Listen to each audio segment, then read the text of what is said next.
عقیدہ نمبر 15 یہ ہے کہ انبیاء کے معجزات ان کی نبوت کی دلیل ہوتے ہیں۔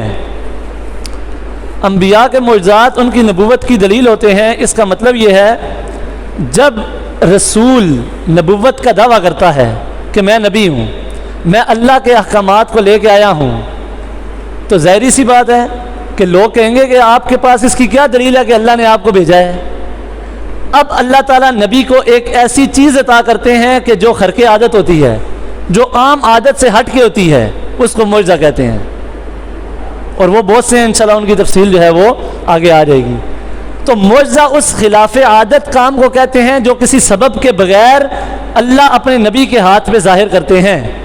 انبیاء کو اللہ نے معجزات دیے ہیں، تو معجزات دینے والی ذات تو اللہ کی ہے، لیکن وہ ظاہر نبی کے ہاتھ پہ ہوتے ہیں۔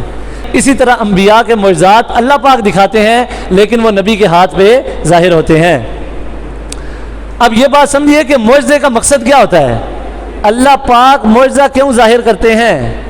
اللہ پاک معجزہ اس لیے ظاہر کرتے ہیں یہ بات بتانے کے لیے کہ یہ نبی برحق ہے، یہ جو میرے احکامات لے کر آیا ہے یہ ان احکامات میں سچا ہے، یہ ان احکامات میں جھوٹا نہیں ہے۔ اس وجہ سے انبیاء کے ہاتھ پر معجزات ظاہر ہوتے ہیں۔ اب دیکھیے، اگر ملک کا قانون اگر کوئی بندہ بتائے، یا ہمارے وزیر خارجہ ملک سے باہر جائیں اور جا کر کوئی بات کریں کہ ہمارے ملک کے اندر تو یہ قانون پاس ہوا ہے، یا اپنے ملک کی کوئی بات کریں اور وہاں کے لوگ یہ کہیں کہ آپ کو کس نے یہ اختیار دیا کہ آپ اپنے ملک کی بات آ کر ہمیں بتا رہے ہیں، تو وہ فوراً ایک کارڈ دکھائیں گے کہ مجھے میرے ملک نے یہ اتھارٹی دی ہے اور پرمیشن دی ہے کہ میں آپ کو آ کر یہ بات بتا سکتا ہوں۔ یا ہمارے ملک کے اندر ہی اگر کسی نے کوئی اعلان کرنا ہو تو وہ وہی بندہ حکومت کی طرف سے اعلان کرتا ہے جس کے پاس اتھارٹی ہو۔ تو جب اللہ اپنے نبی کو بھیجتے ہیں تو ساتھ اتھارٹی کے طور پر کوئی ایسی چیز دے کر بھیجتے ہیں جو یہ بات بتائے کہ یہ اللہ کا بھیجا ہوا رسول ہے۔ وہ جو چیز دے کر بھیجتے ہیں اسی کو معجزہ کہتے ہیں۔ پھر آگے یہ بات سمجھیں، ہر نبی کو معجزہ اس کے حالات کے مطابق ملتا ہے۔ عیسیٰ علیہ السلام کے دور میں چونکہ جادوگروں کا زمانہ اور دور تھا، اس وجہ سے ان کے معجزات ان کے مطابق ملے ہیں۔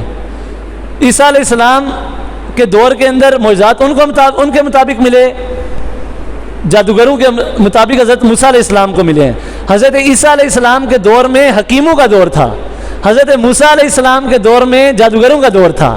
اب دیکھیے عیسیٰ علیہ السلام کو معجزات کیا ملے کہ بچہ پیدا ہوا ہے تو معذور ہے، نابینا ہے، کوئی ڈاکٹر اس کا علاج نہیں کر سکتا۔ عیسیٰ علیہ السلام کو معجزہ ملا، ہاتھ پھیرتے تو بندہ ٹھیک ہو جاتا، نابینا کی آنکھوں پہ ہاتھ پھیرتے نابینا بالکل بینا ہو جاتا، کوڑی اور جزامی کے جسم پر ہاتھ پھیرتے، برس والے کے جسم پہ ہاتھ پھیرتے تو اس کی بیماری ٹھیک ہو جاتی۔ اب ڈاکٹر جب یہ دیکھتے کہ ہم بھی ڈاکٹر ہیں، ہم بھی حکیم ہیں، ہم علاج کرتے ہیں تو اس کا علاج نہیں ہو سکتا، اور یہ علاج کرتا ہے تو ہو جاتا ہے، معلوم ہوتا ہے کہ اس نے کسی سے علم سیکھا نہیں ہے۔ عیسیٰ علیہ السلام کے دور میں تو یہ ہو گیا۔ موسیٰ علیہ السلام کا دور آیا تو موسیٰ علیہ السلام کو اللہ تعالیٰ نے معجزات وہ دیے جو ان کے دور کے مطابق تھے۔ ان کے دور میں جادوگر تھے، وہ اپنی رسیوں کو پھینکتے تھے تو سانپ بن جاتی تھی، تو موسیٰ علیہ السلام کو اللہ تعالیٰ نے معجزہ دیا کہ لاٹھی پھینکتے تو سانپ بن گیا اور ان سب سانپوں کو کھا گیا۔ ایک معجزہ یہ دیا کہ اپنا ہاتھ بغل سے نکال کر یوں سامنے کرتے تو وہ روشن ہو جاتا، اور ایسا روشن ہوتا جیسا سورج ہوتا ہے۔ تو جب جادوگر یہ دیکھتے ہیں تو ان کو پتہ چل جاتا کہ ہم بھی جادوگر ہیں لیکن ہم ایسا کام نہیں کر سکتے۔ تو معجزے کا معنی یہ ہوتا ہے کہ مخلوق اس طرح کا کام کرنے سے عاجز ہوتی ہے، مخلوق ویسا کام نہیں کر سکتی۔ اگر میں یہ کہوں کہ میں تقریر بہت اچھی کرتا ہوں تو یہ کوئی معجزہ نہیں ہے۔ اگر میں یہ کہوں کہ میں بہت اچھی کتاب لکھ سکتا ہوں یہ کوئی معجزہ نہیں ہے، کیونکہ اس سے اچھا لوگ کر سکتے ہیں۔ میں یہ کہوں کہ میں کپڑا بہت اچھا بنا سکتا ہوں، اس سے اچھا کوئی نہیں بنا سکتا تو یہ معجزہ نہیں ہے۔ اگر کوئی آرکیٹیکٹ یہ کہے کہ میں عمارت اتنی اچھی بنا سکتا ہوں جیسی کوئی نہیں بنا سکتا، یہ بھی معجزہ نہیں ہے، کیونکہ ہر زمانے کے اندر آنے والا زمانہ ایسا آ رہا ہے کہ پہلے سے لوگ اچھی تعمیرات کر رہے ہیں، اچھی چیزیں لا رہے ہیں، اس وجہ سے یہ معجزہ نہیں ہو سکتا۔ معجزہ وہ ہوگا کہ مخلوق اس کا مثل لانے سے عاجز ہو، ویسا مخلوق نہ لا سکے۔ اب یہاں یہ بات سمجھنی ضروری ہے کہ بعض لوگ جادو کرتے ہیں، تو اگر ایک آدمی جادوگر ہو اور جادو دکھا کر یہ کہے کہ یہ بھی تو معجزہ ہے، اب عام آدمی کو کیسے پتہ چلے گا کہ یہ جادو ہے یا نبی کا معجزہ ہے؟ تو یہاں دو فرق میں آپ کے سامنے رکھوں گا۔ پہلا فرق جادو اور معجزے کا یہ ہے کہ جادو کو سیکھا اور سکھایا جاتا ہے، معجزہ سیکھا اور سکھایا نہیں جا سکتا، بلکہ یہ اللہ تعالیٰ اپنے فضل سے جس کو چاہتے ہیں دے دیتے ہیں، یعنی انبیاء کو۔ جبکہ جادو کے بارے میں قرآن یہ کہتا ہے وَيَتَعَلَّمُونَ مَا يَضُرُّهُمْ وَلَا يَنفَعُهُمْ کہ جادو کو وہ لوگ سیکھتے تھے اور وہ جادو ان کو فائدہ تو کوئی نہیں دیتا تھا، نقصان دیتا تھا۔ اسی ضمن میں اب آپ یہاں پر سمجھ لیں ہاروت اور ماروت کا قصہ، یہ جو آیت میں نے آپ کے سامنے پڑھی ہے وَيَتَعَلَّمُونَ مَا يَضُرُّهُمْ وَلَا يَنفَعُهُمْ، یہ اصل میں قصہ ہاروت ماروت میں نازل ہوئی۔ حضرت سلیمان علیہ السلام کا دور تھا، تو اس دور کے اندر جادوگر ہوتے تھے، تو وہ لوگ یہ سمجھے کہ حضرت سلیمان علیہ السلام بھی ہوا میں اڑ رہے ہیں، ہوا کو حکم دیتے ہیں وہ یہاں سے وہاں لے جاتی ہے، جنات کو حکم دیتے ہیں، چرند پرند کو حکم دیتے ہیں، ان سے باتیں کرتے ہیں۔ تو لوگوں کو شک پڑ گیا کہ یہ بھی جادو ہے جس طرح باقی جادوگر جادو کرتے ہیں۔ تو اللہ تعالیٰ نے 2 فرشتے بھیجے، ہاروت اور ماروت۔ وہ فرشتے انسانی شکل میں آئے، ان کا کام صرف یہ تھا کہ مخلوق کو آ کر یہ بتاتے تھے کہ جادو الگ چیز ہے، جادو کفر ہے اور معجزہ اور چیز ہے، جادو اور معجزے میں فرق ہے۔ جادو ہم تمہیں سکھا دیتے ہیں کہ جادو کے یہ نقصانات ہیں، یہ کفر ہے تو گناہ کی چیز، لیکن اگر تم سیکھو گے تو ہم تمہیں سکھا تو دیں گے لیکن تمہیں گناہ ملے گا، اور لوگ ان سے سیکھتے تھے۔ تو جب وہ آزمائش پوری ہو گئی تو وہ فرشتے اللہ تعالیٰ نے اپنے پاس واپس بلا لیے۔ تو اللہ پاک قرآن مجید میں ارشاد فرماتے ہیں کہ سلیمان علیہ السلام نے جادو اور کفر نہیں کیا، بلکہ جو ان کی قوم کے کچھ لوگ تھے انہوں نے کفر کیا، جادو سیکھا، اس کے ذریعے سے میاں بیوی میں جدائی ڈالی۔ تو خیر میں بات یہ کر رہا تھا کہ جادو کو سیکھا اور سکھایا جا سکتا ہے، معجزے کو سیکھا اور سکھایا نہیں جا سکتا۔ اسی آیت کے ضمن میں بہت سے جھوٹے قصے بھی مشہور ہیں۔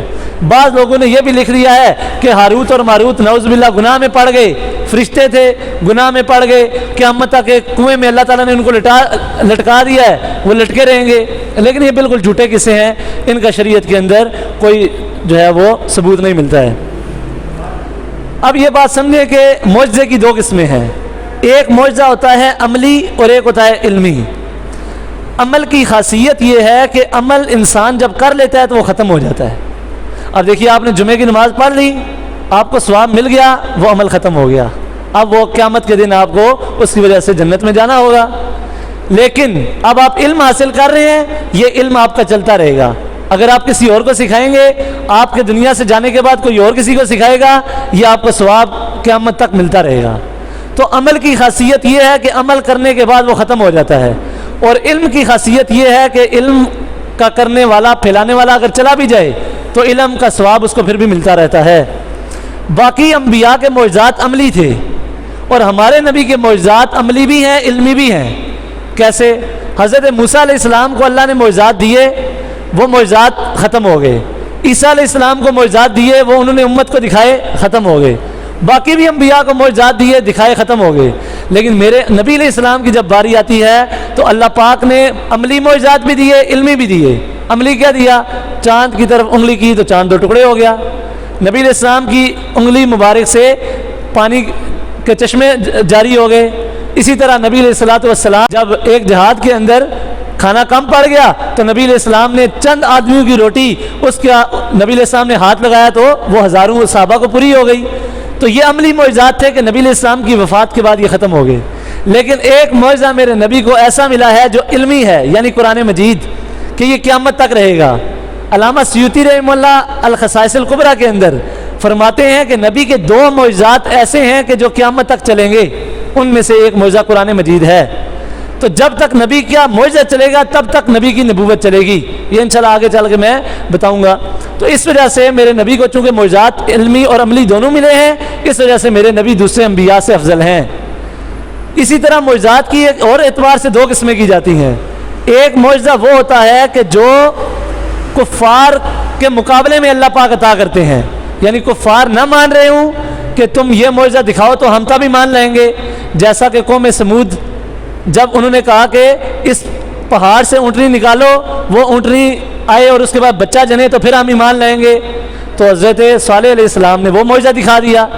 ایک معجزہ یہ ہوتا ہے جو کفار کے مقابلے میں اللہ عطا کرتے ہیں۔